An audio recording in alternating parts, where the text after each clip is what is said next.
and welcome to the Lashes and Sashes podcast. I'm Elizabeth Tran, and I'm very excited today because I will be sharing what I think is the most common. It is a misconception. It's not the most common misconception, but the common non-pageant person's question. What's the difference between Miss America versus Miss USA? Or if they hear about the pageants on TV, they may think it's the exact same thing. So basically, they are two completely different pageants. It's no different than someone saying, what's the difference between the University of Miami and Miami University? Which is ridiculous because they're just two completely different universities. Similar to Miss America and Miss USA, just because you have a similar sounding name doesn't mean that you are the same thing. There's a lot of different pageant systems out there, and those two are the most recognized because they do have a lot of history being televised nationally.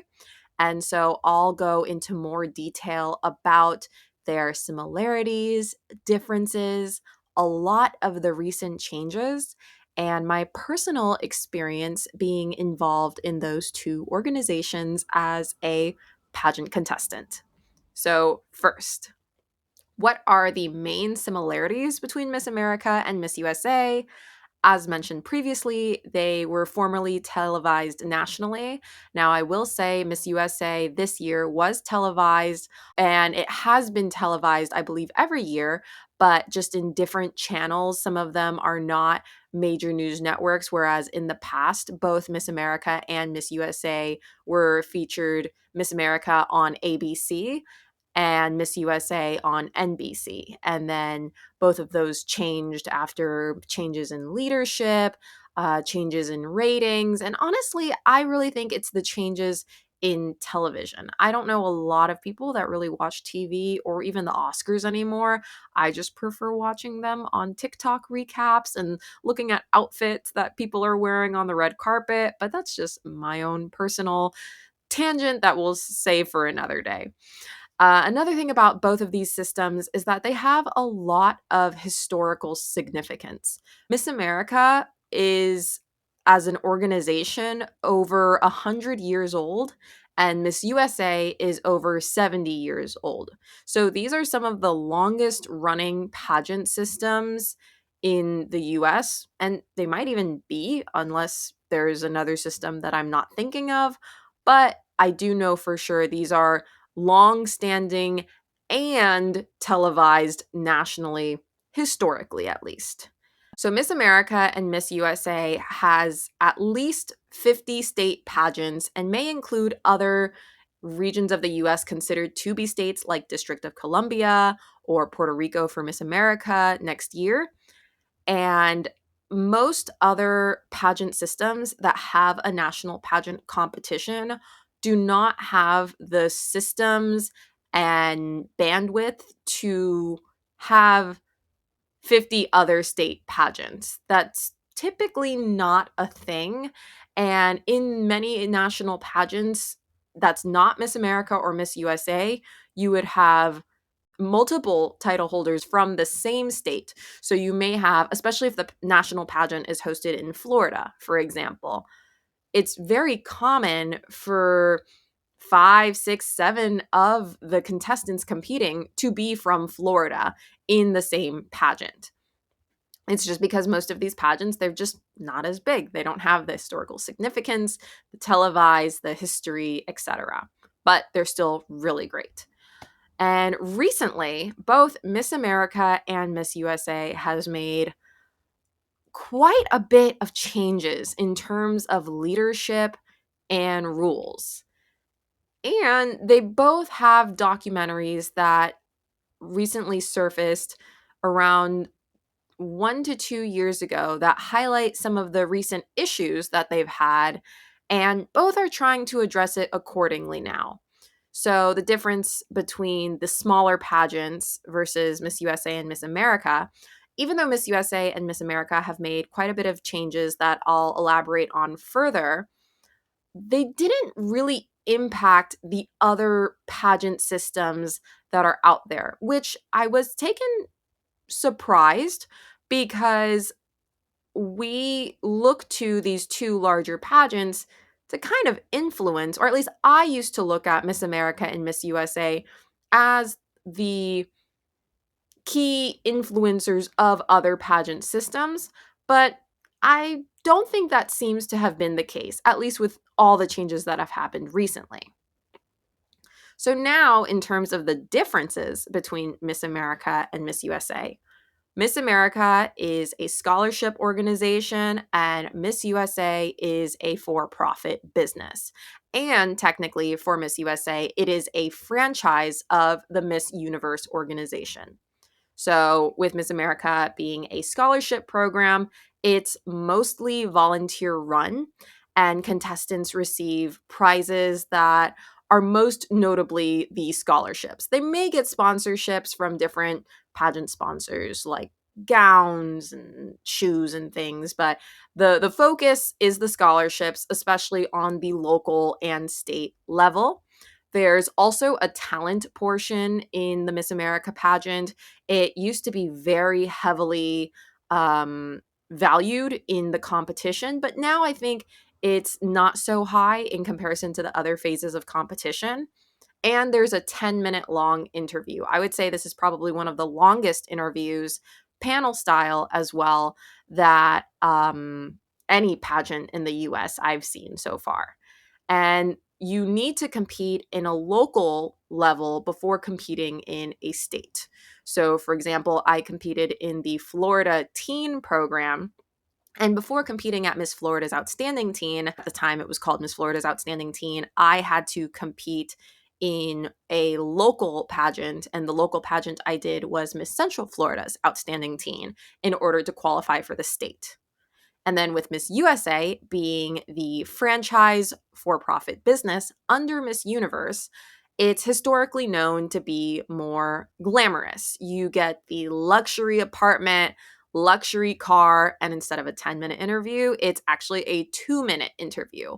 There are very few local pageants in larger state competitions. So, in Texas, for example, Miss Houston is a very big pageant competition, but you can compete directly and appoint a city title to your state. So, when I competed at Miss Florida USA, I paid my entry fees, and based on my zip code, I was qualified to be Miss Miami Beach USA. And probably one of the most distinct differences is that Miss USA moves on to compete in Miss Universe. And that's where she competes with all the other countries. Miss America doesn't move on to compete in an international pageant. She's just focused in the USA. And when it comes to these recent changes, there's so many differences between them. I don't think it's a compare and contrast between Miss America and Miss USA. So I'm just going to go through the most recent changes in Miss America first, followed by Miss USA. So with Miss America, not the most recent change, but I guess two recent changes ago, they went through a quote unquote 2.0 modernization stage where they removed swimsuit and tried to incorporate things of the times like TikTok and STEM. So Gretchen Carlson was the leader of the Miss America organization at that time and was really trying to turn it around from that misconception that people have of pageants being outdated and anti-feminist. They also added a social impact initiative to share different projects. At the time, or before that, Miss America called it a platform. So these are the different charity projects that you're involved with. So for me, that would have been my nonprofit, Teens Go Green. And you also didn't even need to wear a gown. I remember at the Miss Texas pageant a few years back, the former Miss Texas, Avery Bishop, when she was first runner up, actually wore a red suit and she looked amazing. But it's pretty interesting because they said they're not a pageant anymore. I think they were trying to realign their brand to be similar to Distinguished Young Woman, which is also a scholarship organization that removed their crown and sash essentially. But Miss America still kept their crown and sash, but tried to call it a scholarship program, which it is, but they tried to make it not feel as pageanty at the time. And then last year, the ownership was switched into Robin Fleming, which I think is pretty neat because she used to direct Miss Florida USA. And I was able to kind of see how she did the Florida USA pageant, competing there for 4 years. So I thought that was pretty cool. And so I don't know if this would be a Miss America 3.0 or even a 1.5 because the changes they made were more aligned with its traditional original style, but still has some modernization to it as well. So instead of banning swimsuit altogether, now they have a fitness wear, which makes sense, especially because there is a teen fitness wear portion and then the Miss didn't have anything. So I think it's good alignment. And they have the sponsorship with Rebel Athletic, which I think has been really great partnerships for the both of them because they're attracting a lot of dancers and cheerleaders to compete and vice versa. And then for talent, you don't have to do a talent anymore. You can do a TED style talk called Her Story, a play on words with history. But I think this is really cool again. And the age was raised to 28, which is what Miss USA used to have their age limit to. And Miss America can now still go to school as the winner. It's not like she has to fully commit to this title as her job and leave school. And she's also allowed now to share her significant other on social media. So I do think those older rules that Miss America used to have were a bit outdated, especially with social media now, to kind of make the girl look like she's single. Like, who cares anymore? And then for the Her Story, I think that's great to bring in more contestants. I personally actually stopped competing at the Miss division for Miss Florida because I was so scared to do the talent portion. And I'll explain my personal journeys a little later. But now we can move on to the recent changes of Miss USA, because that one also was a handful. So both of these pageants had such major changes within like the last 5 years, I'm guessing. So buckle up. With Miss USA, it was originally owned by the Miss Universe owners. So originally, or not originally, like 70 years back, but maybe like 10 years back is when Trump owned it before he ran for president.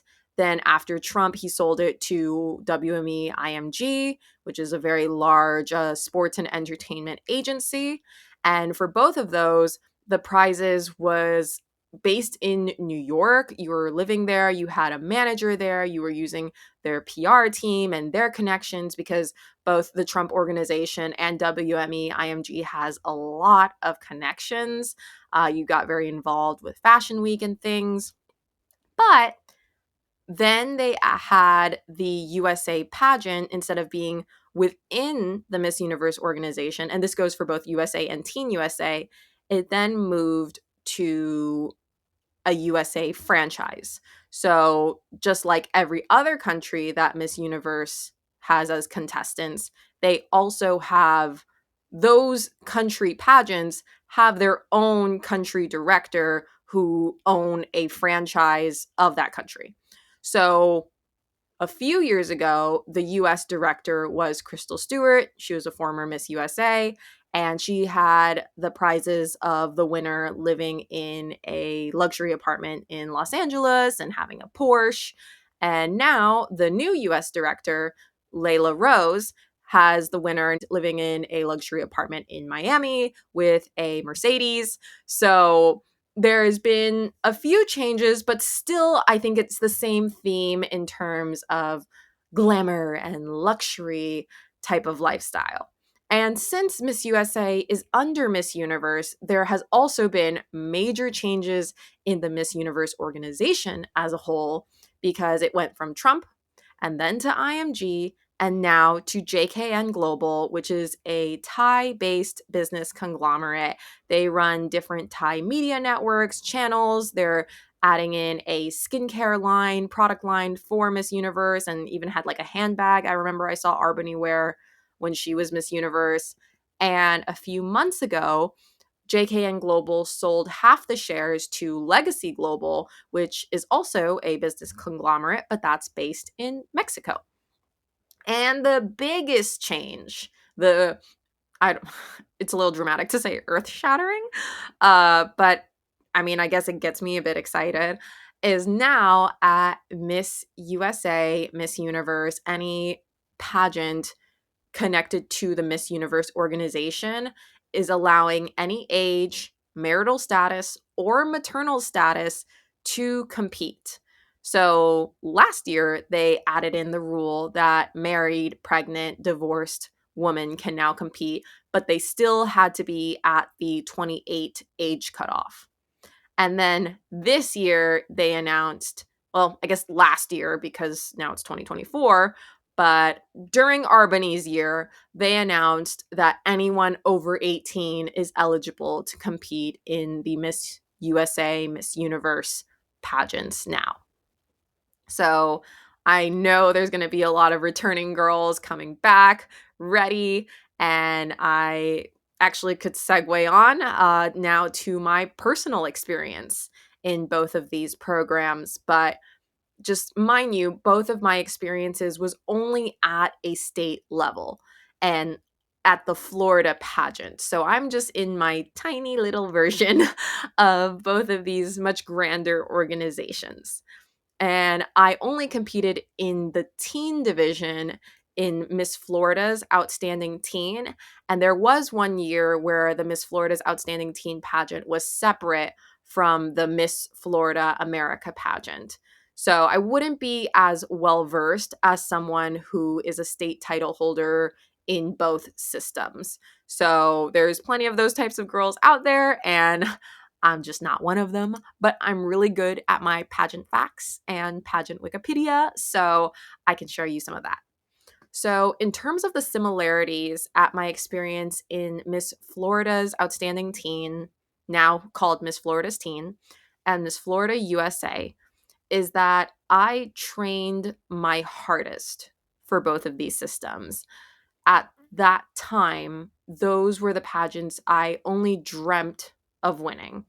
So I competed for 3 years at Miss Florida's Outstanding Teen, and I competed for 4 years at Miss Florida USA. And in both of those last years I competed was when I decided I needed to go all out. And even though I've competed in pageants for 20 something years now, I don't normally dedicate almost half of my life in the time period of preparation to pageant preparation. So I I would compete in pageants for fun. I would enjoy it, but I don't think I came in like I need to win. I'm in it to win it. I usually came into pageants for a great experience with my friends, making new friends, just an excuse to feel pretty. I don't think I ever felt compelled to win a pageant at that time because I guess it just didn't really matter to me. And I was probably a bit too insecure to even see myself ever winning these pageants because I didn't know I was capable of it, if you will. So for like Miss Florida's Outstanding Teen, I wrote a whole blog post about this way back, but I'll probably archive it in the Lashes and Sashes website about how I would even train for the opening dance number at my local YMCA so I could be more on beat. I had a neighbor who had a full like floor to ceiling mirror that I would practice all of my different walks and performances in.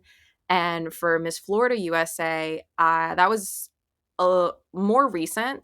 So I would train, I would go to modeling sessions 2 or 3 times a week. still practice every day, and I would see a personal trainer also 3 times a week.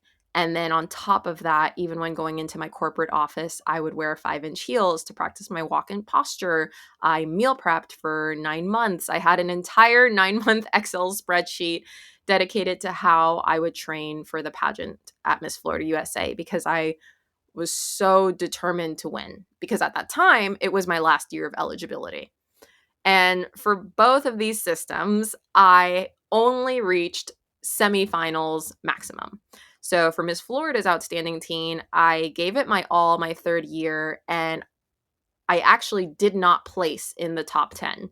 While as my first and second year competing, I did make the top 10. And at Miss Florida USA, first year I didn't make it to the top 20, but then my last 3 years, I did make it into the top 15. So I never made it to top 5 in either of these pageants, which, I might be kicking rocks over still, but um even though I didn't win or place higher, my experience and the skills I gained from training through that process opened a lot more doors for me. Because when you're preparing for a pageant like Miss Florida's Outstanding Teen or Miss Florida USA, you then have a local title. So for me, like I mentioned earlier, I was Miss Central Florida's Outstanding Teen and Miss Miami Beach USA, for instance. So I would go to a lot of different events, take part in what we call appearances or volunteer service activities. So, appearances would be like parades or going to other pageants, anywhere that you're going around wearing your sash, essentially. So, through Miss Florida's Outstanding Teen, that's when I really built out my nonprofit, Teens Go Green, and worked with several nonprofits in the Central Florida area and really started my whole trash fashion journey. And so the year after my non placement at Miss Florida's Outstanding Teen, through my work in Teens Go Green, I took part in the Disney Friends for Change. And if you know me, you know that I right now am a Disney adult. And when I was a teen, I was a super Disney teen. I love all things Lizzie McGuire, Cheetah Girls, you name it. So being part of Disney Friends for Change was so eye opening and a dream come true for me because I got to work with Zendaya while she was on Shake It Up. I got to meet Jane Goodall, who is such an inspiration. And their whole mission was to promote sustainability towards the youth, which is essentially what I did with Teens Go Green. And being involved in that organization, I realized that that was such a huge part of my purpose, that I was meant to do this. I was meant to help and promote sustainability through trash fashion and volunteerism and working with other green organizations. Another project that I put together with my mom while I was Miss Central Florida Outstanding Teen was a charity fashion show and pageant called Model for Miracles. At the time, Children's Miracle Network was the main charity for the Miss America organization. So all the local contestants, state, national, were required to donate a certain amount to Children's Miracle Network hospitals. And as a teen, we were trying to figure out ways, okay, how can I donate more? What more can I do? And so we put together this charity pageant fashion show, and it actually lasted for 12 years. We raised over $130,000 for Children's Miracle Network hospitals. And for 4 of those years, we had the kids from the hospital actually have the opportunity to model on the runway, have a red carpet limo experience. And it was just one of the best things and one of my proudest accomplishments to date. I really hope we can bring back Model for Miracles again. It's been some time. We originally delayed it because of COVID, but as I've gotten older and my life has changed as well, we'll see. Hopefully, we can. And maybe when I talk about it with my mom and an interview with her eventually. And then for Miss Florida USA, again, didn't make top 5, but it actually opened some other doors for me because I sprained my ankle and snapped 2 ligaments my second year competing. I wore this pirate leg thing on stage called the iWalk. So it's a hands-free crutch. It's way easier to use than crutches. Especially when you're like walking up and down the stairs and going around. But that led to a viral TikTok. I was also wearing a gown that I made out of garbage because, again, trash fashion's what I do. And then I was featured on Inside Edition, and I took part in a TLC reality series with my family, which was a really neat experience. And I think when you are older and out of college and not living in the same city as your parents, it's not as easy to connect with them. And this show kind of forced us in a way to all be together and film together and share our experiences, which was wonderful. And then after that, I had the opportunity to be a TEDx speaker, which also was one of those things that little girl me could have never believed would be possible. And so and even aside from these experiences that I had, which I'm so grateful for, the insight and skills that I developed while training for these competitions, because I trained rigorously, whether it was my model walk or interview questions or understanding controversial issues and trying to find a good middle ground while still sharing my opinion. That insight and personal development was monumental for me to be the person I am today. And even though these are the two most recognized and historical pageant systems, there are so many other pageants out there, and they can also open those same kind of doors. And I don't even think I realized that until recently.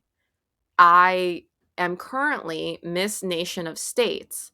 And while this is a smaller pageant system, I've still been able to model in New York Fashion Week, attend the United Nations Sustainable Development Goals, and compete in 2 international pageants representing the USA in Malaysia and Vietnam. And for me, as a Chinese American girl representing the USA, it it's still so surreal. I still get chills thinking about it and thinking about how lucky I am that I've been able to do it several times already. I'm so grateful to the Miss Nation of States organization because they have opened these doors for me and really gave me an appreciation for the world and travel. And again, both New York Fashion Week and United Nations Sustainable Development Goals, I've had both of those things on my vision board for 7 years. And then for both of them to come true in a 1 week basis while having that title was incredible. And every pageant system can bring joy, opportunities, and skills you never thought possible. This episode was just made to highlight the 2 most well known, and even if they're the most well known, most people don't even know the difference between the 2, so it was just to kind of clarify what's the difference of those. And so I highly encourage each and every one of you, if you're interested in getting involved in pageantry or seeing what pageant's right for you, to do your research and compete to learn more about yourself and open doors that you never thought possible. Thank you. And I'm signing off for, gosh, every time I want to do this, I want to do this like those pageant farewells. For the last time, I am your 2024 Miss clarifying between the difference of Miss America and Miss USA, Elizabeth Tran. Thank you guys.